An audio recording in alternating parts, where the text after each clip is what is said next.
오늘도 서로 말씀을 함께 나눌 때에 성령께서 우리의 심령에 크신 은혜와 생명을 허락하시기를 축복합니다. 주님은 계속해서 지금 종말에 대해서 말씀을 하고 계십니다. 종말 때에 이러이러한 일들이 있을 거라고 말씀을 하시면서 거짓 메시아가 나타날 거다. 그리고 전쟁도 일어나고 난리도 있고 재난도 일어날 거다. 그러니까 지금 시대가 예수님께서 말씀하신 거에 근거를 하면 굉장히 종말 속에 들어와 있어요. 거짓 메시아들이 우리 주위에 정말로 좌우만 둘러보면 많아요. 그리고 전쟁, 난리, 재난 엄청나죠. 그런가 하면 또 제자들이 박해를 받을 거다. 지금 우리가 신앙인으로서 적당히 살아가려면 별로 박해를 안 받아도 돼요. 그런데 정말로 신앙인으로 살아가려면 많은 박해들이 있지요. 개인적으로도 박해고 기독교 자체적으로도 박해 속에 우리가 살아가고 있습니다. 그런가 하면 또 가증한 것들이 그냥 선한 자리에 위치를 하고 당신네들이 선하다고 주장하는 것들이 많이 있을 거다. 그리고 거짓 그리스도도 출현을 하게 될 거다. 그러니까 거짓 하나님도 거짓 그리스도도. 그리고 많은 재난들, 많은 전쟁, 또 난리들.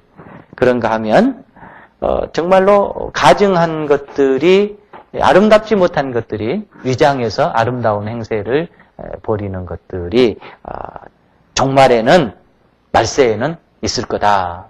그러니까 어느 때보다도 지금이 사실 우리는 그런 때임을 느끼며 살잖아요. 그런데 주님께서 이제 결론을 어떻게 내리시냐면 무화과 나무의 비유를 배우라. 이게 결론이에요. 종말에 대한 결론이에요. 그러니까 종말에 대한 걸 쫙 말씀하시고 주님께서 뭐 종말에 대해서 어떻게 하라. 행동 지침. 그쵸? 요새 정부 말이 쓰는 말로 하면은 행동 매뉴얼을 쫙 예수님께서 말씀을 해줬으면 좋으시련만 그게 아니고 어떻게 보면은 별로 이렇게 연관성도 없는 것 같은데 종말의 결론이 무화과 나무에서 배우라예요. 이게 결론이에요. 그럼 우리로서는 조금 당황스럽잖아요. 종말의 때는 자, 첫 번째 이러이러하게 해야 된다. 두 번째 이러이러하게 해야 된다. 근데 그게 아니란 말씀이죠. 자, 분명히 무화과 나무에서 무화과 나무의 비유를 배우라. 이게 종말에 대한 결론입니다. 우리가 생각을 해봐야 될 것 같아요. 무화과 나무에서 뭘 배우라는 말씀이냐? 여러분 저하고 방금 읽었죠? 무화과 나무 비유를 배우라. 뭘 배우라는 겁니까? 이게 지금 무화과 나무에서 배우라. 우리 28절, 29절 같이 한번 읽어보십시다. 주님이 뭘 배우라고 말씀하셨나? 같이 한번 읽어보시게요. 같이요. 무화과 나무의 비유를 배우라. 그 가지가 연하여지고 잎사귀를 내면 여름이 가까운 줄 아나니 이와 같이 너희가 이런 일이 일어나는 것을 보거든 인자가 가까이 곧 문 앞에 이른 줄 알라. 뭘 배우라는 얘기입니까?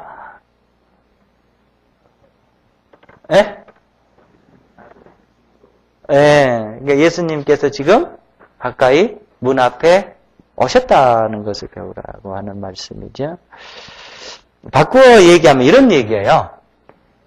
시기를 읽으라는 얘기입니다. 우리가 흔한 말로 타이밍을 알라는 얘기예요. 타이밍을. 타이밍을 잘 잡으라고 하는 얘기입니다. 그러니까 우리가 지금 이스라엘 땅에는 무화과 나무가 굉장히 많다고 그래요. 예, 사방이 무화과 나무예요. 그러니까 거기만 두르면은 볼 수 있는 나무. 그래서 예수님께서 이제 무화과 나무의 비유를 들어주셨는데, 이 비유를 보면서 이렇게 새싹이 나고 순이 나면은 이게 봄이다. 좀 잘하면은 여름이다. 이것을 깨달은 것처럼, 그러니까 사물을 보면서 시대를 깨달은 것처럼 현상을 보면서 뭘 깨달으라는 거냐면은 영적인 시대를 깨달으라고 하는 말씀입니다. 그 나무를 보면서. 그럼 이제 이걸 우리에게 한번 적용을 시켜봐요. 우리가 다 소위 인생을 살아가고 있잖아요. 네. 그러니까 여러분 한 인생이 사실은 한 그루의 나무와 똑같습니다. 내 인생이라고 하는 이 한 그루의 나무 속에서 나는 무엇을 볼까? 그죠? 분명히 무화과 나무를 보면서 시대를 읽으라고 했는데 내 한 인생이라고 하는 나무 속에서 나는 내 인생의 나무 속에서 뭘 보면서 살아가는 건가? 뭘 봐야 될 것인가? 예, 한번 우리가 물어봐야 되겠어요. 여러분 인생이 나무라고 치면 여러분은 지금 이 나무 속에서 뭘 바라보고 있습니까? 지금 제 인생의 나무가 새싹이 나고 있습니까? 아니면은 가지가 난 겁니까? 아니면은 거기서 열매가 맺혀지는 겁니까? 아니면은 다 반대로 고사해서 지금 죽기 직전입니까? 아니면 다 죽어가지고 가지가 다 떨어져 버린 겁니까? 한번 우리가 생각을 해봐야 될 문제예요. 내 인생의 나무는 지금 어떻게 자라나고 있는 것인가? 정말로 하나님 안에서 성령의 기름 부음을 받고 하나님의 은혜를 받고 하나님의 말씀을 받아서 내 인생의 나무가 무럭무럭 잘 자라서 봄처럼 새싹이 돋고, 그죠? 가지가 뻗어나가고 수많은 잎사귀가 번지면서 그 속에서 아름다운 성령의 열매들을 막 맺혀가면서 풍성하게 자라나는, 잘 돼가는 나무로 가는 것인가? 아니면은 가을 다 지나버려가지고 말라가지고 열매도 맺지 못하고 가지는 다 끊어졌고 잎사귀는 다 해서 앙상한 뼈대만 남은 가지처럼 자라가고 있는 것일까? 한번 우리가 봐야 될 것 같아요.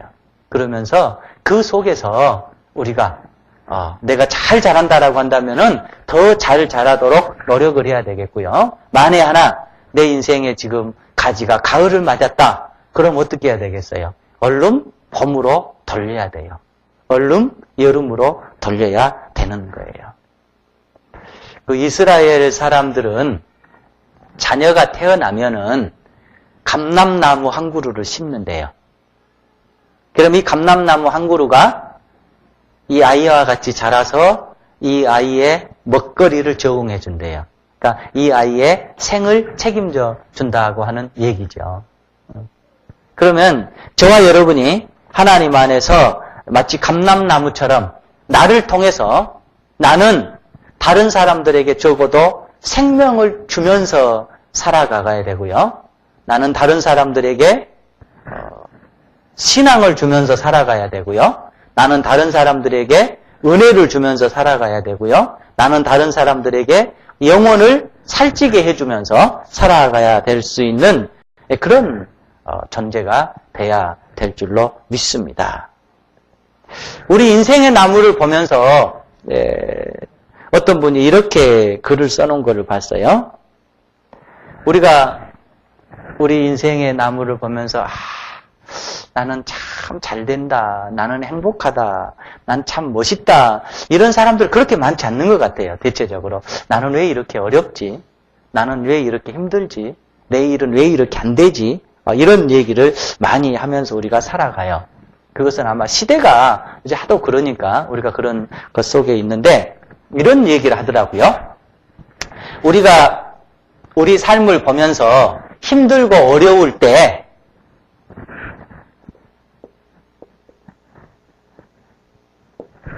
왜? 라고 물으면 하나님은 절대 대답을 안 해주신대요. 그러니까 하나님, 제 삶이 왜 이렇게 힘들어요? 제 삶에 왜 이런 문제가 있어요? 제 삶이 왜 이렇게 꼬여요? 나는 왜 하는 일마다 이렇게 안 돼요? 이렇게 물으면 하나님은 실제적으로 그 답을 안 주신대요. 그럼 어떻게 물어야 되느냐?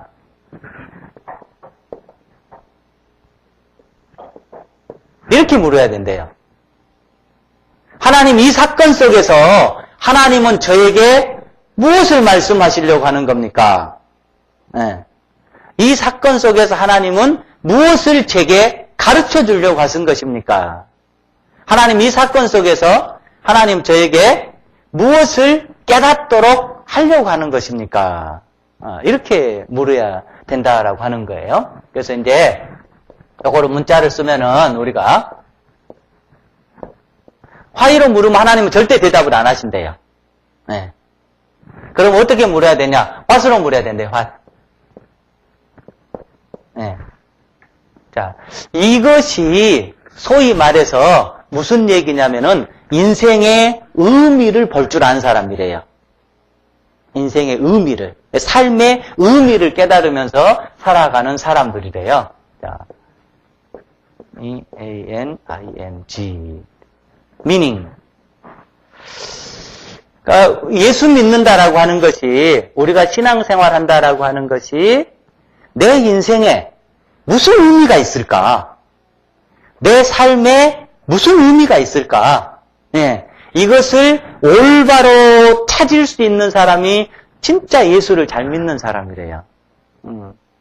지금 우리는 예배 잘 나오고 목사님 말씀 잘 듣고 와서 교회가 시킨 대로 하고 헌금 많이 내고 이러면은 예수 잘 믿는 사람으로 생각하잖아요. 물론 그게 예수 잘 믿는 하나의 방법이 될 수 있어요. 근데 정말로 하나님이 보실 때는 그 인생 속에 무슨 하나님의 의미가 들어있을까? 내 인생 속에 무슨 하나님의 의미가 존재하는 것일까? 나같이 못났고 그냥 뭐 남에게 무슨 도움도 못 주고 살고 그냥 내 혼자 앞가름도 잘 못하고 그런 것처럼 느껴지지만 그 속에 하나님께서 무슨 의미를 주고 그 속에서 하나님은 내게 무엇을 원하시고 이런 것을 볼 수 있는 사람이 결국 예수를 잘 믿는 사람이래요. 하나님을 잘 믿는 사람이래요. 그래서 오늘 이 무화과 나무의 비유를 배워라 이 말은 뭐 바꾸어 오늘 우리 속에서 적용을 시켜보자고 한다면은 내 인생의 나무 속에서 나는 어떤 의미를 보면서 살아가는 것인가? 나는 어떤 의미를 갖고 살아가는 것인가를 볼 수 있어야 함을 말씀하고 있습니다. 여러분, 지금 보면은 제가 이제 숫자가 얼마 안 되니까 대체적으로 여러분이 어떻게 삶을 살아오셨는지 제가 대략적으로 알 수 있어요.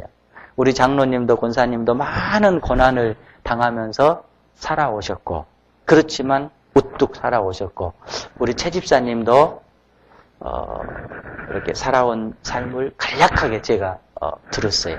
근데 많은 고난, 우리 이 집사님도, 우리 서 집사님도, 우리 광주 집사님도, 우리 전 집사님도, 저 뒤에 계신 우리 갑자기 생각이 안 나네. 남 집사님, 알아요, 제가.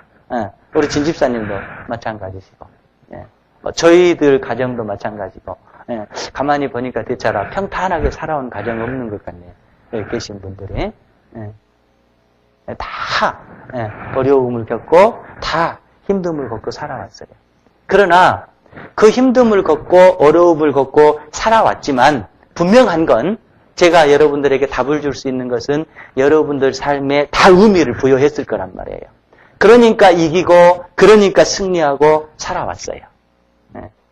근데 앞으로도 우리가 어렵고 힘들고 저기 지금 또 있네. 왜 우리는 말 안 해주냐고 하는 우리 신집사님 유아실에도 있어요. 다 알죠.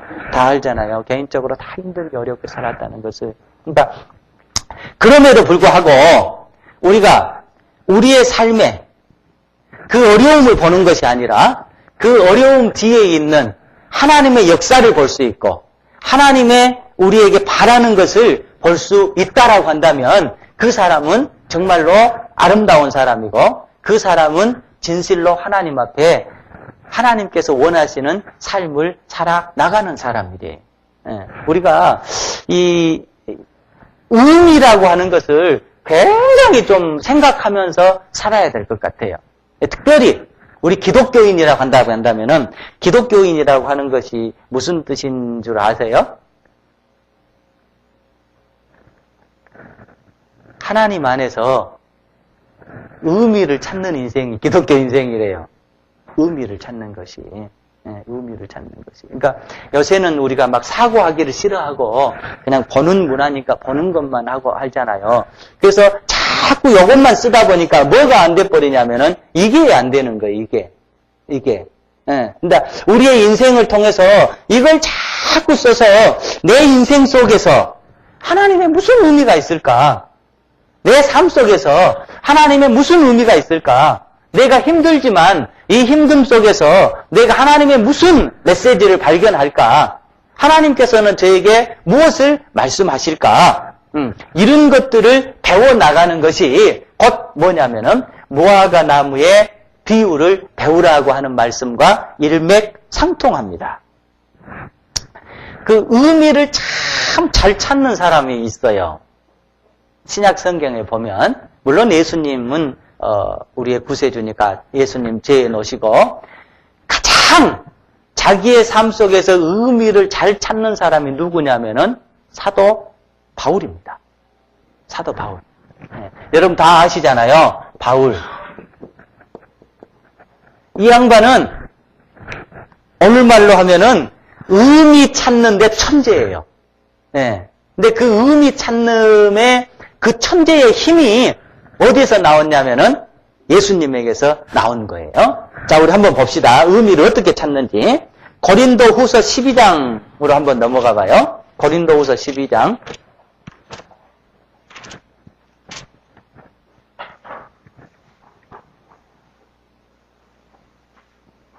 (12장) 7절을 한번 봅시다.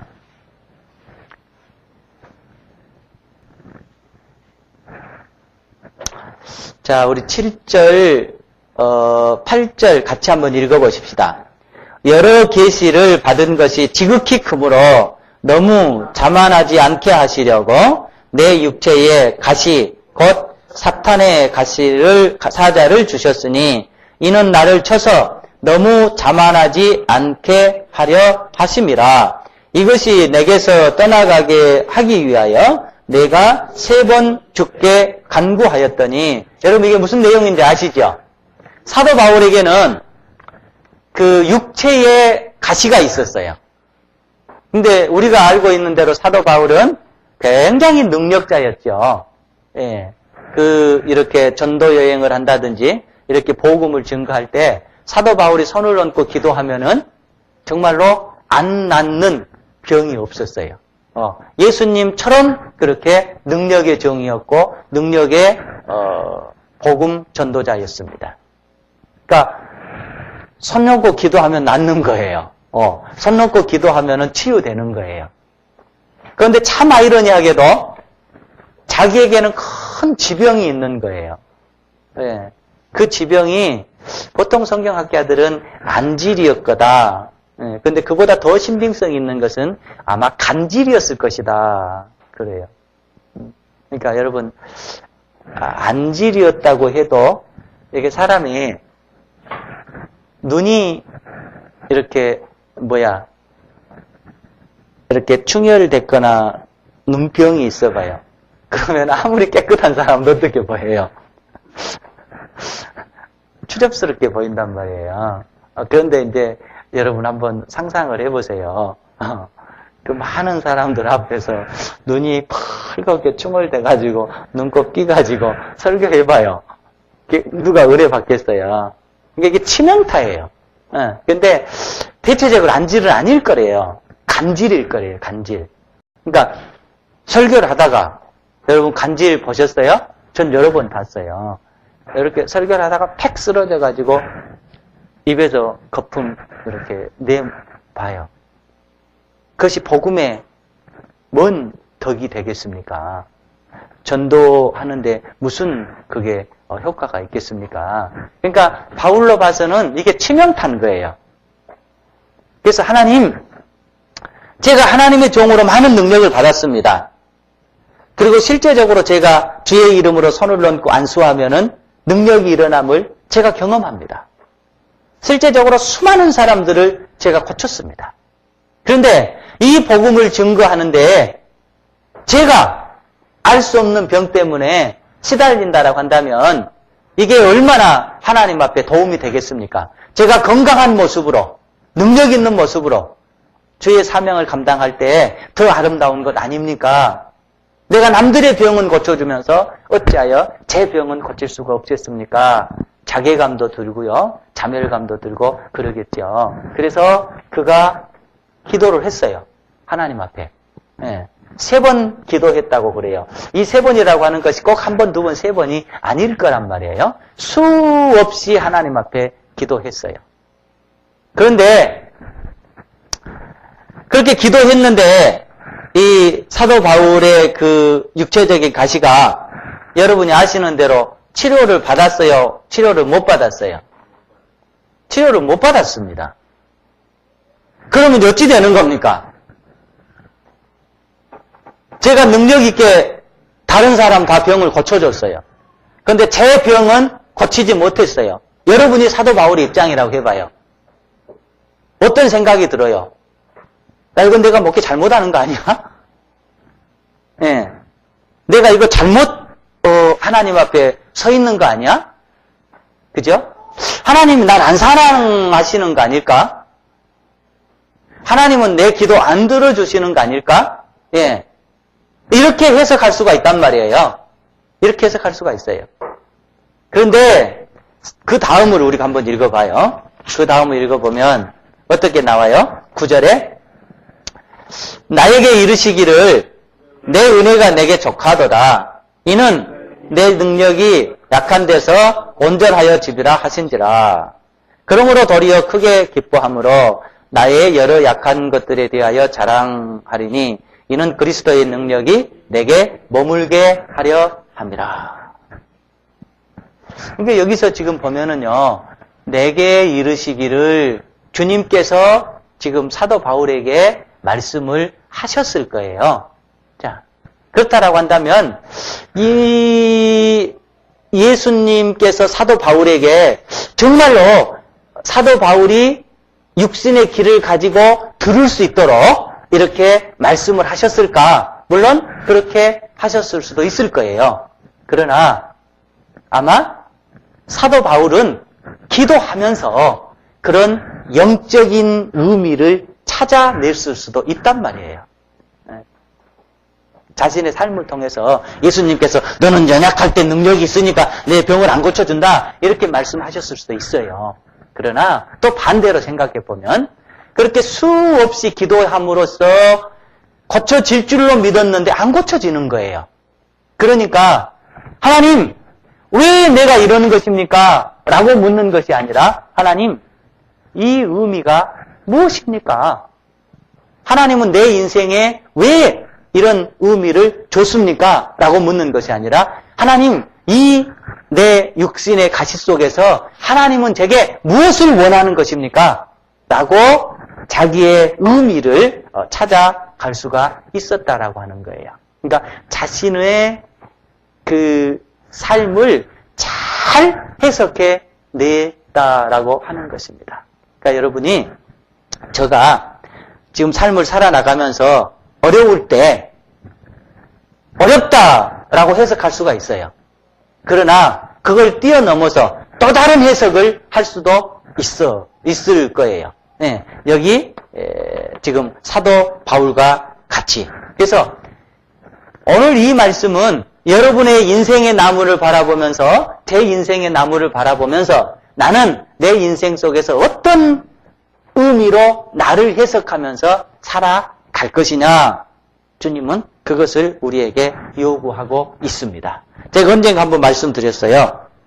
그러니까 우리가 크리스찬들은 역설을 참 잘해야 돼요. 역발상을 잘해야 돼요. 반대로 생각하는 걸 참 잘해야 돼요. 사도 바울 봐세요. 예. 자기의 육신의 병이 안 고쳐져. 그럼 이거 분명히 하나님 안 사랑하는 걸 거야. 내가 예수 잘못 믿는 걸 거야. 이렇게 하는 것이 당연한 것인데 그게 아니잖아요. 전혀 다른 해석을 해내잖아요. 내가 연약할 때 하나님 앞에 가장 강할 수 있다. 그렇게 만들기 위해서 하나님께서 내게 육신의 병을 줬고 그 육신의 병은 내게서 떠나지 않게 하고 계시는구나. 제가 언제 말씀드렸죠. 아버지하고 아들이요. 등산을 하다가 조난을 당했어요. 그래가지고 밤새도록 깊은 산에서 헤매요. 그래가지고 이제 거의 탈진해갖고 기진맥진해요. 그래서 이제 아들이 아버지 이제 우리는 죽었어요. 이제 어떻게 해요? 양식도 없어요. 길도 없어요. 한번 밤중이에요. 그래가지고 이제 하면서 아버지가 그래도 힘을 내야 된다. 힘을 내야 된다. 계속 헤매는 거예요. 그러다가 산속 어디에서 뭘 발견하게 됐냐면은 산속 속에서 공동묘지를 발견하게 됐어요. 공동묘지를 발견했어요. 그러니까 이제 아들이 아버지 보세요. 우리는 이제 저 공동묘지처럼 죽을 거예요. 우리에게는 소망이 없어요. 우리에게는 희망이 없어요. 그렇게 했어요. 그러니까 이 아들은 지금 자기의 상황 속에서 그 해석을 해낸 거예요. 우리는 저 공동묘지처럼 어쩐다? 죽을 거다. 그런데 그때 아버지가 뭐라고 얘기하냐면 아들아, 반대로 생각하자. 저 공동묘지는 우리에게 죽음을 알려주는 것이 아니라 공동묘지가 있다라고 하는 것은 그 주위에 뭐가 있다? 마을이 있다라는 거다. 마을이 있으니까 여기다가 장례를 하는 거 아니냐. 그러니까 보세요. 아들과 아버지는 정반대의 해석을 해내버리잖아요. 공동묘지를 보면서 아들은 이제 저도 공동묘지처럼 죽을 거다. 그런데 아버지는 공동묘지가 있다라는 것은 주위에 민가가 있다라는 거다. 조금만 더 힘을 내자. 그래가지고 민가를 찾은 거예요. 그래가지고 둘 다 어떻게 됐어요? 살아났다라고 하는 것입니다. 그러니까 똑같은 상황 속에서 우리가 의미를 생각할 줄 아는 사람들은 이렇게 후자를 해낸단 말이에요. 사도 바울처럼. 제 얘기를 조금만 해볼게요. 우리 이제 여기 보면은 암 수술 받으신 분들 진짜 많네 보니까. 그러니까 저도 이렇게 처음에 간암 수술 받을 때는 엄벙덤벙 힘들었지만 뭐 그런 대로 이제 뭐 잘 모르고 넘어갔어요. 얼른 수술해야 되겠다. 그러니까 처음에도 힘들었어요, 사실은. 간암 첫 번째 수술을 받을 때. 그런데 5년이 지나면 뭐 이렇게 암치라고 그러잖아요. 근데 5년이 지났어요. 그래가지고 딱 6년 되던 해에 제가 재발을 했어요. 그러니까 참 심란하더라고요. 그러니까 처음보다 더 힘들었던 것 같아요. 재발을 했다라고 하는 소식을 들으니까. 그러니까 뭔 생각이 드냐면은 정말 이거 안 되는가 보다. 힘든가 보다. 이렇게 끝나지나 보다. 근데 진짜 힘들어요. 근데 어렴풋이 두 번째 간암.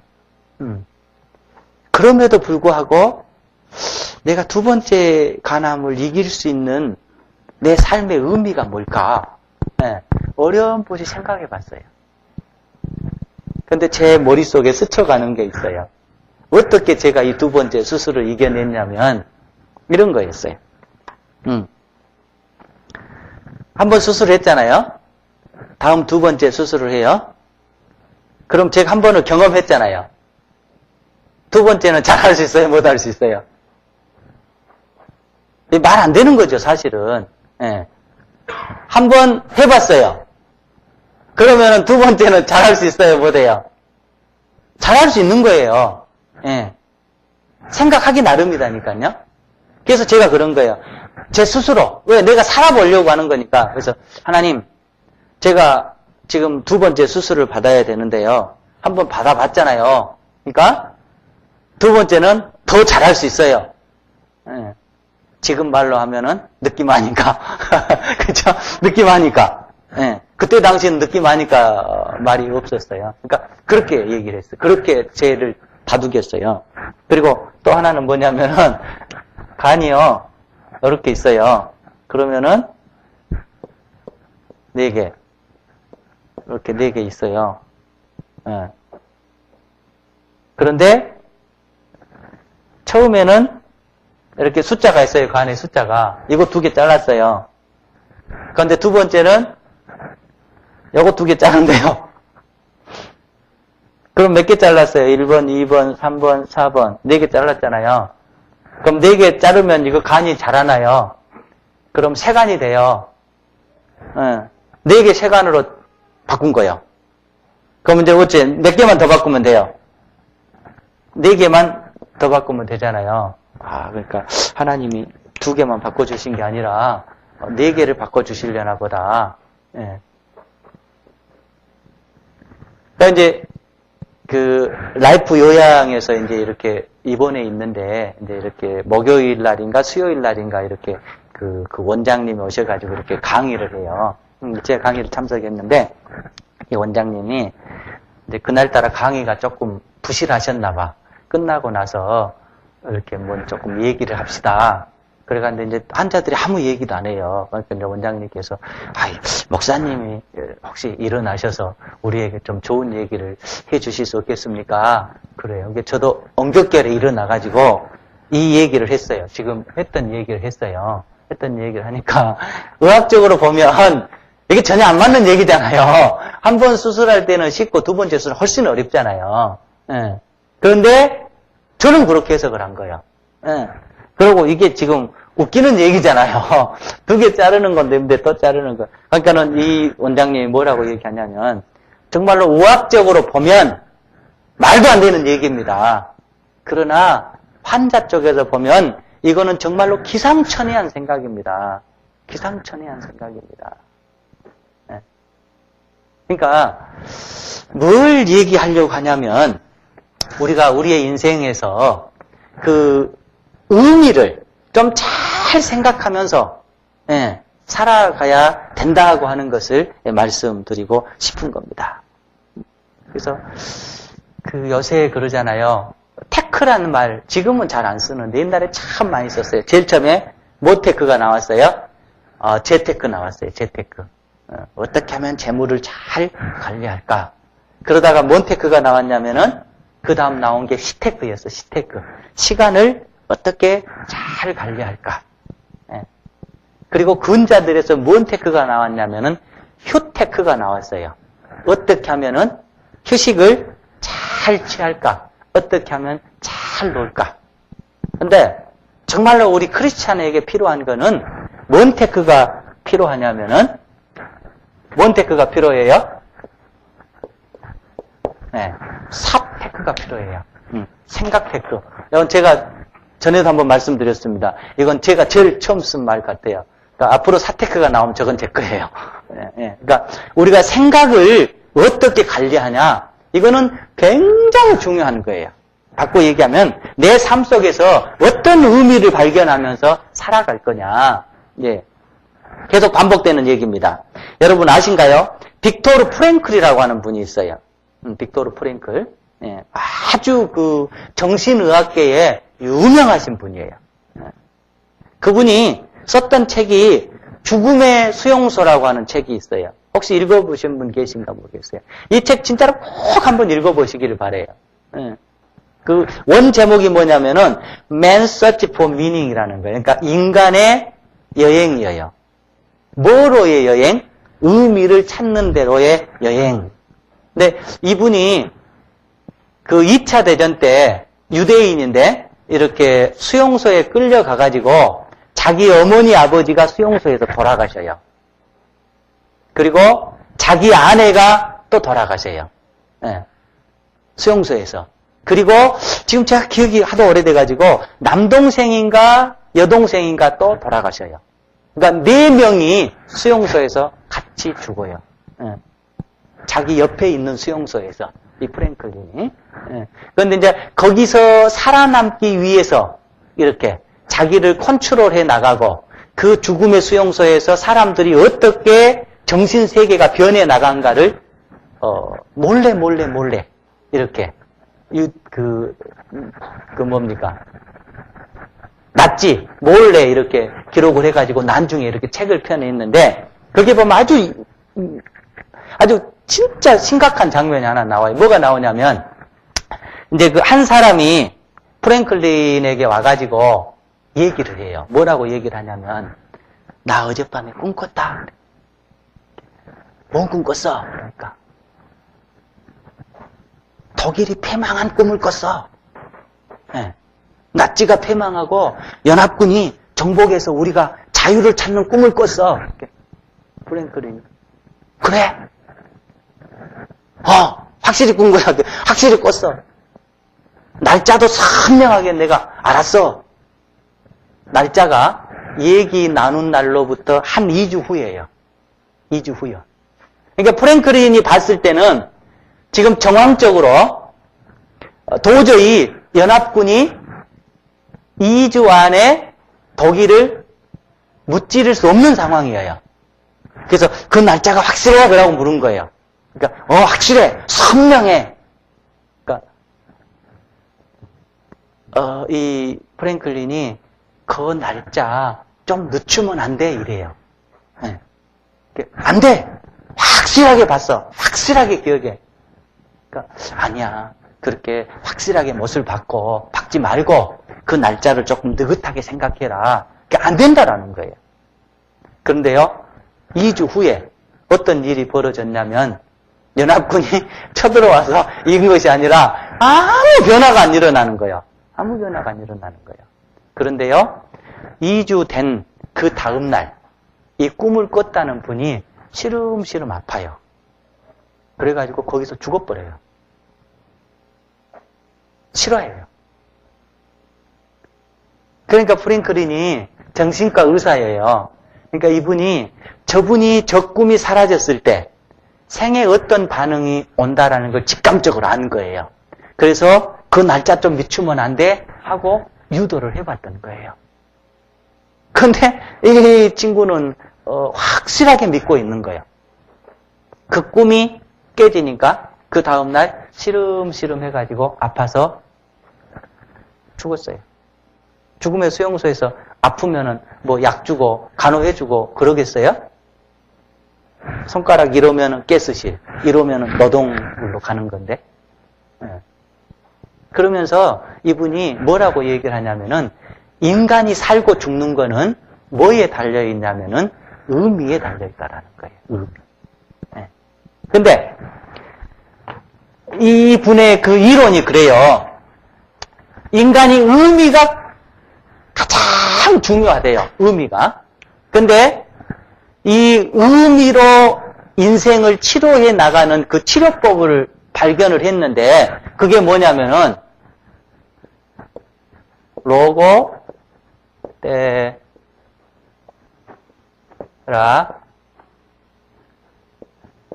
테라피라는 거예요. 예. 이분이 만들어낸 그 이론이 죽음의 수용소에서 한 3년 동안의 그 과정을 지키면서 이 사람이 살아나가지고 그 죽음의 수용소의 현장들을 보면서 연구해내가지고 이론이 뭐냐면은 로고 테라피라는 거예요. 이 로고는 우리 많이 들어보셨잖아요. 이 로고가 뭐냐면은 태초에 말씀이 계시니라. 그 말씀이에요, 말씀. 그래서 이분의 이론이 뭐냐면은 우리 인간이 의미가 있어야 삶을 살고 의미가 없으면은 인간이 삶을 못 사는데 이 의미는 어떨 때 우리가 찾을 수 있냐? 하나님을 만날 때 의미를 올바로 찾을 수 있다. 그래가지고 그분이 만들어낸 이론이 로고테라피예요. 근데 이분이 임상을 해요, 나중에. 이렇게 막 자살을 하려고 하는 사람, 생애의 의미를 못 느낀 사람들을 데려다 놓고 그들에게 생애의 의미를 막 불어 넣어줘요. 그러면 이 사람들이 어떻게 되느냐? 회복이 돼요. 살아나요. 근데 인생이 가장 의미를 올바르게 참다운 의미를 발견하는 것은 딱 하나밖에 없대요. 그걸 뭐냐면은 하나님을 만날 때 이 사람이 올바른 의미를 찾게 된다예요. 그래서 하나님을 소개해 줄 때 그 인생 속에 의미가 올바로 들어오고 그 올바른 의미는 그 인생의 삶을 올바른 길로 인도해 준다고 말씀하고 있는 것입니다.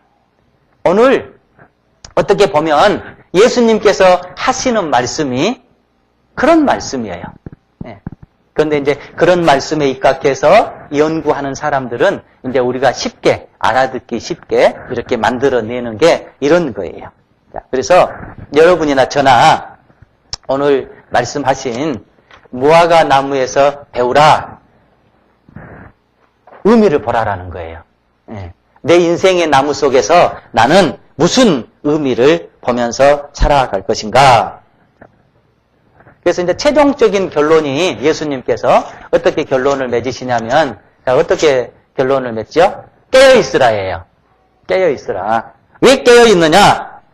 분명히 하나님의 종말은 있는 건데, 그 종말은 또 모순되게도 알 수가 없다라는 거예요.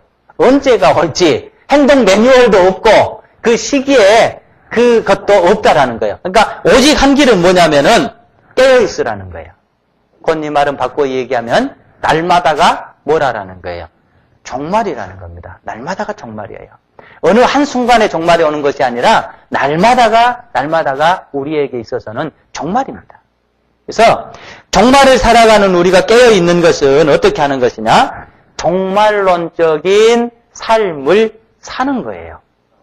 종말론적인 삶.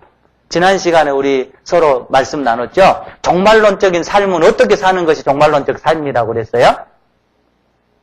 내일? 그렇지. 지구의 종말이 올지라도 나는 오늘 뭐 하겠다라는 거예요? 한 그루의 사과나무를 심겠다. 곧 이 말은 내일이 정말 온다고 할지라도 나는 오늘 하나님 앞에 아름다운 삶을 살겠다예요. 정말이 오니까 그때 개가 전선해가지고 이렇게 목욕 제기하고 어느 산에 올라가서 기도하고 맞이하겠다 이게 아니라 매일매일의 삶이 내게 있어서는 종말이다. 내일 종말이 일어난다고 할지라도 오늘 내 삶에 특별한 변화가 없어도 될 만큼 그렇게 아름답게 사는 것이 종말론적인 삶이라고 하는 것입니다. 예수님은 날마다 깨어서 그 삶을 살라고 말씀합니다. 바라기는 여러분의 삶이, 저의 삶이 오늘 주님께서 말씀하시는 대로 늘 깨어서 하나님 앞에 아름다운 종말의 삶을 살아갈 수 있기를 축복합니다.